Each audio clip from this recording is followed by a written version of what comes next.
partir. Quelle peine, quel châtiment souhaitez-vous pour Klaus Barbie? Écoutez, je voudrais qu'il soit fusillé ou pendu au écourt, mais comme ça n'est pas possible en France, je souhaite qu'il soit condamné à vie. Et il trouvera peut-être bien quelqu'un pour venir l'assassiner, j'en sais rien, je pense. Voilà, c'était donc une interview aujourd'hui de la veuve de Jean Moulin. On ne dispose toujours pas d'un bilan précis et définitif après l'explosion, la terrible explosion qui a fait voler en éclats un immeuble de l'OLP en plein centre de Beyrouth-Ouest, aujourd'hui dans un quartier très populaire. Une voiture piégée a explosé alors que ce quartier était en pleine activité. Une voiture qui contenait une 60aine de kilos d'un gaz très inflammable.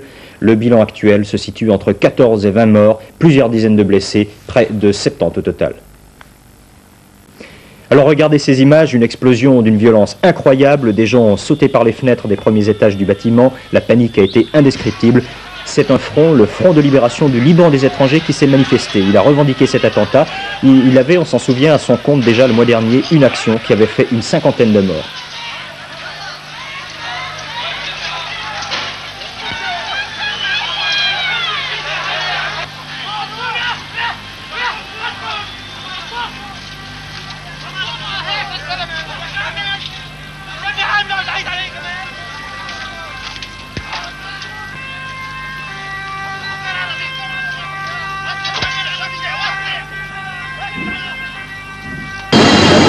Une panique indescriptible donc, et pour les parachutistes français du premier détachement de renfort de la force multinationale, pour ces paras arrivés hier soir au Liban, sur ces images, ça a été une sorte de baptême du feu. À peine arrivés, ils se sont précipités sur les lieux de l'attentat. Leurs camarades, environ 140 hommes environ, doivent débarquer ces tout prochains jours au Liban. Et une autre explosion meurtrière, une explosion qui s'est produite en Espagne, cette fois à Bilbao, dans le Pays Basque. Une bombe a éclaté au siège d'une banque locale, aujourd'hui faisant 2 morts et 7 blessés. Un appel anonyme aurait eu lieu tout juste avant cet attentat, mais vraisemblablement trop tard pour que les occupants de l'immeuble réagissent. Bilbao, peu avant 10 heures ce matin, l'explosion est violente. Les 2 victimes sont un caissier de la banque ainsi qu'une cliente. L'ETA militaire qui aurait perpétré cet attentat mène depuis juin dernier une campagne d'attentats contre les installations de plusieurs banques qui auraient refusé de lui verser l'impôt révolutionnaire. Si pour l'heure le doute subsiste quant aux auteurs de cet attentat, c'est qu'en règle générale, les attentats perpétrés par l'ETA militaire se produisent la nuit et non pendant les heures d'ouverture. En outre, l'engin est généralement placé à l'extérieur du bâtiment et non à l'intérieur. Un programme toujours aussi chargé pour George Bush, le numéro 2 américain. George Bush qui a quitté Genève ce matin, vous le savez, pour Nuremberg en Allemagne fédérale. Et puis ce soir, le vice-président américain est à Rome où il restera 3 jours. Avec ce soir encore un premier entretien avec le président du Conseil, M. Fanfani. Avant de quitter notre pays, George Bush a rappelé les rencontres qu'il a eues hier, notamment avec les négociateurs soviétiques, le président de la Confédération Pierre Aubert et Alexandre Hay, président du Comité international de la Croix-Rouge. Il a déclaré aussi que les États-Unis poursuivent leurs efforts pour parvenir à une paix durable. La guérilla du Salvador paraît ces derniers jours avoir adopté une tactique en matière de stratégie qui ressemble un peu au jeu du chat et de la souris, si vous me passez l'expression. L'armée vient de récupérer la ville de La Reina, une ville que les maquisards avaient occupée avant-hier, puis soudain abandonnée. Et ils sont en train, ces maquisards, de lancer toute une série d'opérations similaires en plusieurs points du Salvador, forçant l'armée à une très grande mobilité et surtout à une dispersion de ses effectifs. Jeudi matin, le FMLN occupait la ville de La Reina à 65 km au nord de San Salvador. 3 heures de violents combats qui ont fait au moins 5 morts, 2 parmi les soldats, 2 parmi les civils et un guerriero. 22 soldats ont été faits prisonniers par le front Farabundo Martí. L'après-midi déjà, la guérilla quittait les lieux en direction de la montagne.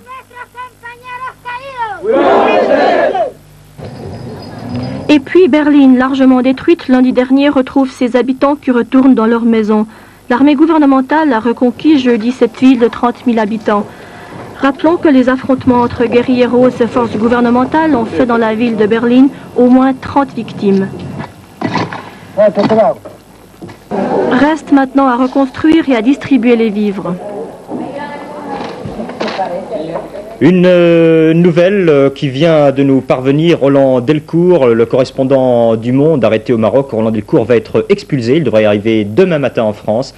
Ce journaliste était détenu depuis vendredi après un article paru dans son journal, donc dans Le Monde, un article qui mettait en doute la version officielle de la mort du principal conseiller du roi Hassan II, c'est-à-dire le général Dlimi. C'est l'agence marocaine MAP qui annonce cette expulsion. Et aux dernières nouvelles, le gouvernement marocain lui aussi confirme.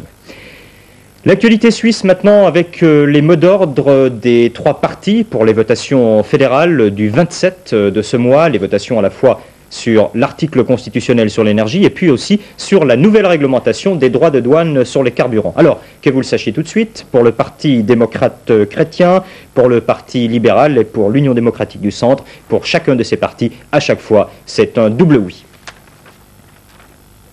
Le PDC d'abord, la réunion avait lieu à Moutenz, dans le canton de Bâle, en présence du nouveau conseiller fédéral Alphonse Segli. Un double oui à une majorité indiscutable, jugez-en, 178 voix contre 27 en faveur des taxes sur les carburants, et puis 172 voix contre 16 en faveur de l'article sur l'énergie. Les libéraux, eux, s'étaient réunis dans la ville fédérale. Aucun problème pour les taxes sur les carburants. Presque l'unanimité, même 54 voix contre une seule. Et en revanche, c'est la question énergétique qui a fait problème. Plus d'un tiers des délégués étaient contre, mais au vote, 47 voix pour, 17 contre cet article sur l'énergie.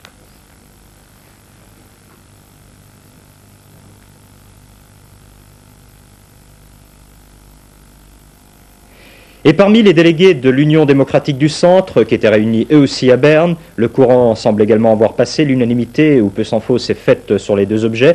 Mais la discussion suscitée par l'article sur l'énergie, ici aussi, a été assez vive. Finalement, 94 suffrages contre, 8 en faveur de l'article sur l'énergie, et puis 81 voix contre 6 pour les droits de douane sur les carburants. Une affaire maintenant, une affaire que les services fiscaux des 2 côtés du Jura doivent suivre avec une grande attention. La police de la ville de Nice aurait mis la main sur une liste comptant, tenez-vous bien, le nom de 5000 citoyens français détenant des comptes bancaires en Suisse. L'opération policière a eu lieu chez une ressortissante suisse qui est inculpée de recel. Son complice est lui déjà en prison de ce côté-ci de la frontière. Il voulait, paraît-il, monnayer cette liste auprès des douanes françaises. Refus donc, et reste que cette liste est très compromettante. C'est là donc une affaire à suivre de très près. Avant de boucler ce journal, une page haute en couleurs, si je puis dire, puisqu'il s'agit de montgolfières multicolores, des montgolfières plus d'une vingtaine au total, qui avaient rendez-vous à Montanacran, dans les Alpes valaisannes. La Coupe des Alpes devait avoir lieu hier, elle a été repoussée en raison de la neige, et puis elle aurait dû se dérouler ce matin. Elle n'aura finalement pas eu lieu, dommage, mais notre équipe était sur place. Voici quelques images. Oui, un temps de chien avec un vent soufflant en rafale dans des directions changeantes avec des rabattants. Ils étaient 22 équipages à espérer une accalmie, mais cela fait partie de l'incertitude qui est de l'apanage de ce sport. On ne sait jamais quand on pourra décoller et où on pourra aller. Quant à l'atterrissage, c'est au petit bonheur la chance. Une montgolfière ne peut pas être dirigée. Une montgolfière va d'après le vent. Nous pouvons corriger la hauteur, c'est-à-dire que nous avons les moyens de chauffer pour monter ou de refroidir notre ballon pour descendre. Mais avec uniquement cette marge de manœuvre, nous pouvons très facilement nous diriger et choisir des terrains d'atterrissage convenables. Donc il faut bien connaître les vents, c'est ça alors? C'est très important. La météorologie, la connaissance de la région est très importante. Et c'est beaucoup une question d'expérience. Il existe en Suisse une 60aine de pilotes de ballons qui doivent passer une licence tout ce qu'il y a de plus sérieuse, délivrée par l'Office fédéral de l'air après une formation théorique et pratique sur la météo, la connaissance technologique du ballon et la navigation aérienne.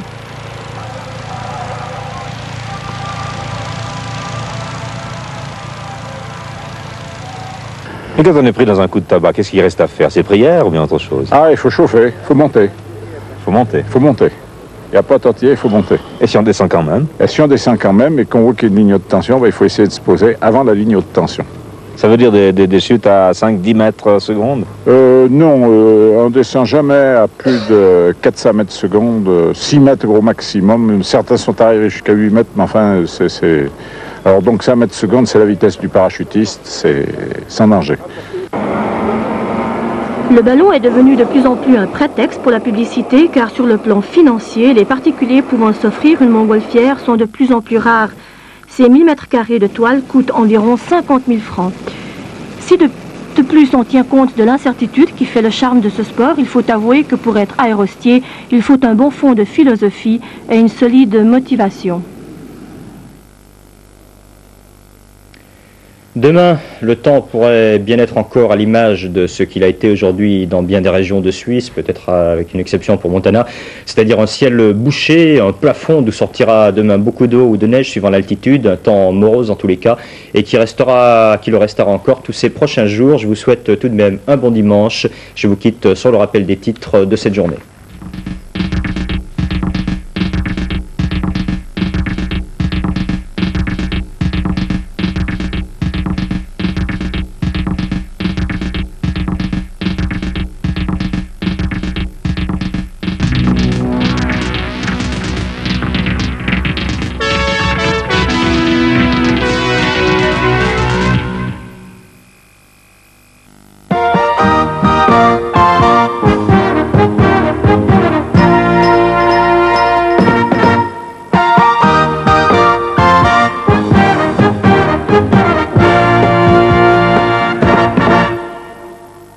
Mesdames et messieurs, bonsoir. Ce générique en images pour vous rappeler la victoire de Maria Valizer dans la descente pré-olympique de Jaworina, celle de Peter Lucher dans la descente de l'Albert Kandar à Saint-Ancton, et surtout pour signaler à ceux d'entre vous qui ne le sauraient pas encore, que ce premier samedi de février consacre une grande page dans l'histoire du ski alpin helvétique. En effet, doublé de Lucher et Meli, premier et deuxième du Kandar à Saint-Ancton, victoire de Valizer donc à Sarajevo.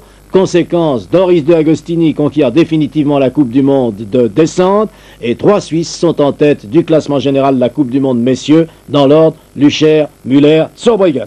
C'est un véritable bulletin de victoire qui constituera une page importante de l'émission de ce soir. La deuxième rubrique de notre émission de ce samedi, ce sera le bob, avec des images des championnats d'Europe de bob à 4 qui se déroulent actuellement à Sarajevo, où 2 équipages suisses, celui de Fasser et celui de Giobellina, deuxième et troisième, sont toujours dans le coup pour la conquête du titre européen avec la RDA. Troisième rubrique, le hockey, avec de très larges extraits consacrés à la rencontre au sommet Bienne-Arosa, mais le point de la situation maintenant, avec les résultats qui sont en notre connaissance. Donc, les astérisques indiquent que les matchs ne sont pas encore terminés, mais vous pouvez constater que Fribourg et que Davos, à moins d'un retournement extraordinaire dans les toutes dernières minutes, ont gagné. Bienne-Arosa, nous allons le suivre en images et nous en connaîtrons le score tout à l'heure. En ce qui concerne la relégation promotion, Zurich, alors que le match n'est pas encore fini, battait Lausanne par 3-2. Et puis nous avons également un résultat qui n'apparaît pas ici, mais je crois qu'avant la fin du match, Sierre menait contre Ambry par 3-2, ceci sous toute réserve. Par contre, un résultat final et officiel, la victoire de Cloten sur Holton par 7-2. Et puis dans le tour de relégation concernant le groupe Ouest, il y a un match nul à quelques minutes de la fin entre Berne et la Chaux-de-Fonds 3-3. Il y a un résultat définitif 6-6 entre Viège et Ajoie. Voilà où nous en sommes en ce qui concerne le hockey sur glace. Nous y reviendrons tout à l'heure. Alors venons-en à cette rubrique ski qui est consacrée aux exploits suisses, encore qu'il paraisse impossible, je vous le disais il y a un instant, qu'un téléspectateur puisse découvrir ce soir ces exploits, puisque depuis 12h15 aujourd'hui, entre les reportages en direct, entre les émissions d'actualité, tout Suisse conscient et organisé doit savoir que le ski helvétique vit des heures de gloire. Immédiatement, des images. Et pour commencer, celle de la descente féminine pré-olympique de Jaworina, marquée d'une part par la victoire de Maria Valizer, par ailleurs par la conquête définitive de la Coupe du Monde de descente par Doris de Agostini, tout ceci avec Gérald Piaget. À vous Gérald. Maria Valizer a eu un peu de peine à garder la ligne, pas à cause d'un excès de table, mais en raison de la qualité d'une neige fraîchement tombée. Ligne ou pas, la Saint-Galloise a réussi à signer sa seconde victoire de la saison 15 jours après Megève. Avec des écarts qui forcent le respect puisque sous la bande d'arrivée, Maria aura 79 centièmes de seconde et 1 seconde 22 sur la deuxième et la troisième. Sur une piste aussi courte, ce sont des grands écarts que ne renierait pas Roland Petit. Maria Valizer a été ce matin la seule à pouvoir maîtriser la rivale de Doris, Elisabeth Kirchler. En donnant son titre à Doris, Maria Valizer a mis fin aux doutes qui planaient encore.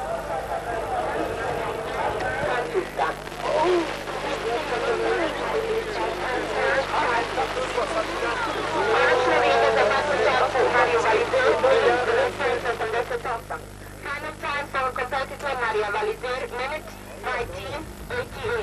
19:88. Elisabeth Kirchler pourrait en vouloir à Maria Valizer d'avoir volé au secours de sa compatriote, mais ce serait inutile. Pour la première saison où elle est terriblement menaçante, l'Autrichienne préfère se dire qu'elle a en quelque sorte sauvé l'honneur de sa fédération. Elle est en effet la seule Autrichienne parmi les 10 premières, aux côtés de 3 Suissettes notamment. Elisabeth Kirchler peut aussi se consoler en se disant qu'elle reste 3e descendeuse au classement de la Coupe du Monde. Derrière Doris De Agostini et Maria Valizer, mais devant les Françaises Atia et Shaw, ténor d'une équipe qui a peut-être un peu déçu aujourd'hui, mais dont on peut attendre beaucoup. Elisabeth Kirchler allait se plaindre un peu plus tard d'avoir trouvé de la glace en haut de piste et de la neige fondante en bas. Ces ruptures de rythme ont été le lot de toutes les concurrentes. Dans de telles conditions, Elisabeth Kirchler a un peu plus de mérite d'être seconde.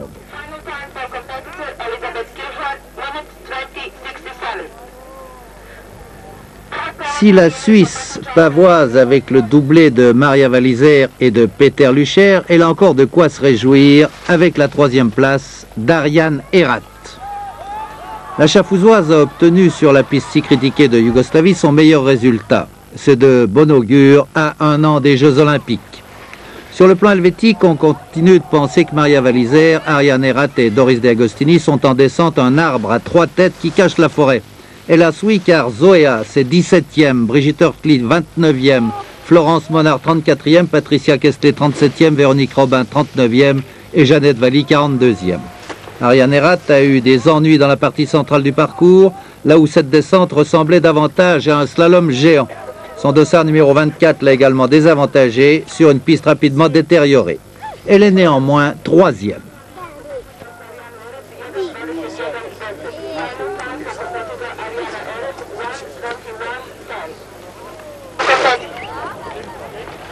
Quant à Doris De Agostini, elle appréhendait cette piste avant même d'avoir placé ses spatules sur le dos de la montagne. Ses hésitations, sa réticence expliquent son 10e rang à 1 seconde 53 de sa copine Maria.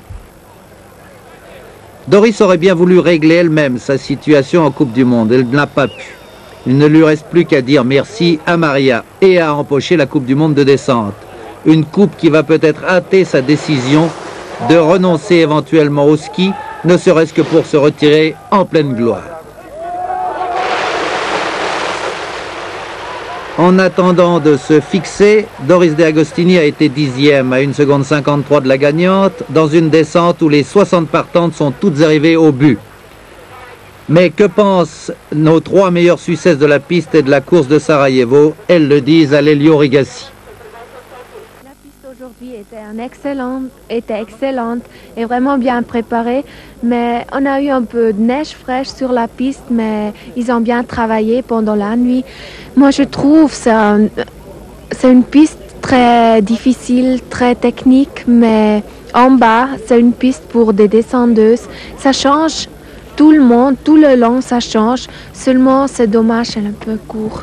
C'est un mélange entre Megève et les Diablerets. Vous préféreriez une piste de 1 minute 30 et 1 minute 35? Moi, je préfère une piste qui est un peu plus longue parce qu'on s'entraîne tout l'été, tout automne. On fait beaucoup de conditions physiques. On s'entraîne vraiment fort, mais on n'a jamais eu une descente plus qu'une 30. C'est un peu dommage pour le sport femme en ski. Mais si c'est comme ça... Ah, vous en avez déjà gagné 2, tandis qu'Ariane Erat, elle, je crois que ça fait longtemps que vous, comme l'on dit en français, courez après une 3e place. Oui, c'est clair, mais j'étais déjà hier soir et ce matin, je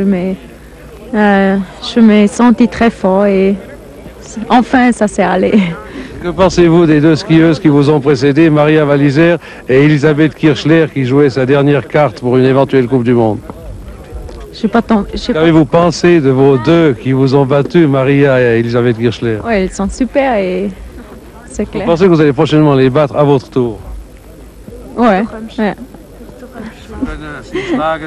Non, je crois pas, mais on va regarder. Doris De Agostini souvent nous a dit, moi je cours chaque course, la Coupe du Monde, classement général, on verra. Maintenant que c'est fait, au Diableret on était presque sûr, même s'il pleuvait et qu'on avait froid, est-ce que vous êtes heureuse que ce soit fait? Oui, je crois, même si j'ai pas fait une bonne course aujourd'hui, et ça, je crois, comme on est des personnes humaines, on peut faire des fautes, Et aujourd'hui, j'ai fait des fautes et j'ai pas fait une bonne course. Mais je crois, pour moi, c'est une des journées, je crois que je vais jamais plus oublier parce que ça fait 8 ans que je cours en Coupe du Monde et que je me donne âme et corps à la descente. Et ça fait la 3e année que je cours très près de la Coupe du Monde. Je l'ai loupé 2 fois pour très peu. Et enfin, aujourd'hui, c'est le grand moment. Je crois que c'est une journée extraordinaire pour moi.